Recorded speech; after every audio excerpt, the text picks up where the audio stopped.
Aujourd'hui, on va travailler notre endurance de puissance et pour ce faire, on va faire du sprint long.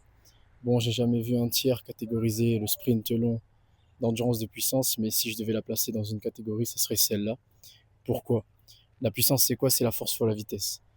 Bien évidemment, peu importe l'effort que tu vas faire, tu vas produire de la puissance.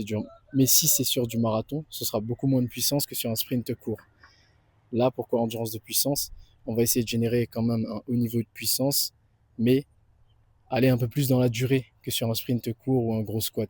Généralement, quand tu vas chercher la puissance max, beaucoup de force, beaucoup de vitesse, on est sur la filière anaérobie lactique, celle qui va utiliser ni l'oxygène ni les glucoses pour produire de l'énergie, mais la créatine phosphate.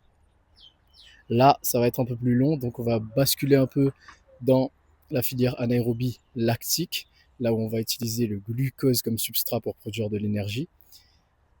Et là où il y aura une production de lactate. C'est pas acide lactique, c'est un abus de langage. Il n'y a pas d'acide lactique dans votre corps. Donc voilà, on va partir. Je vais faire le premier sprint. On va voir. Ce sera du 200 mètres aujourd'hui. Et si jamais toi aussi tu veux travailler, avoir un physique athlétique plus fort, plus rapide, plus esthétique, DM Night. Et voilà, on est parti. Pourquoi je fais du sprint long?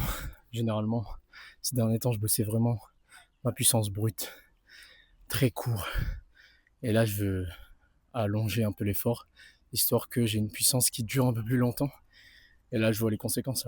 200 mètres, j'ai trouvé ça super long. J'ai essayé de...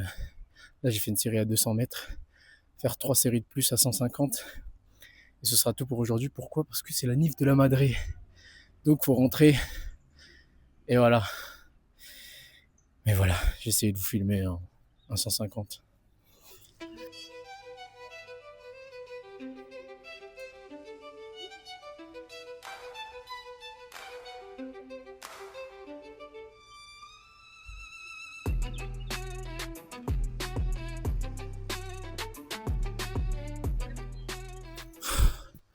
Bon, c'est mieux.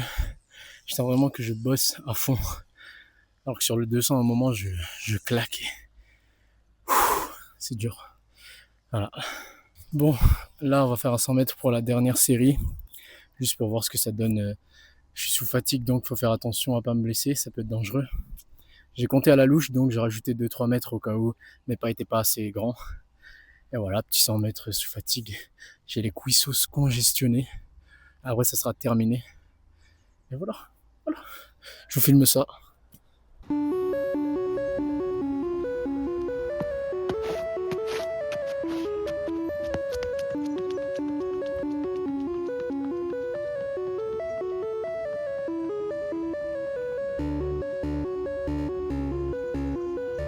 Alors, je sais pas si j'ai bien compté, mais si c'est le cas, j'ai fait 12 secondes 41 sous fatigue. À un moment, je ralentissais pour bien tenir la montre.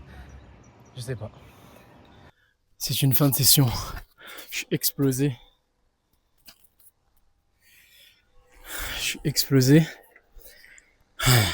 Ça me servira de leçon à l'avenir quand je fais du sprint long dans tous les cas, parce que d'habitude, je fais du 30 à 60 mètres vraiment court. Et après, je fais mon renfort et tout. Après, des sprints longs, c'est pas possible. C'est trop long.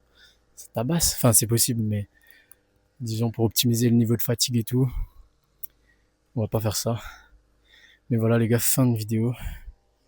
Moi, je vous dis à la prochaine. Et si vous êtes intéressé à nouveau par le coaching, bien évidemment, mail ou sur Instagram, tu DM Night. Parce que le nom de l'entreprise, ça sera Night Coaching. C'est magnifique.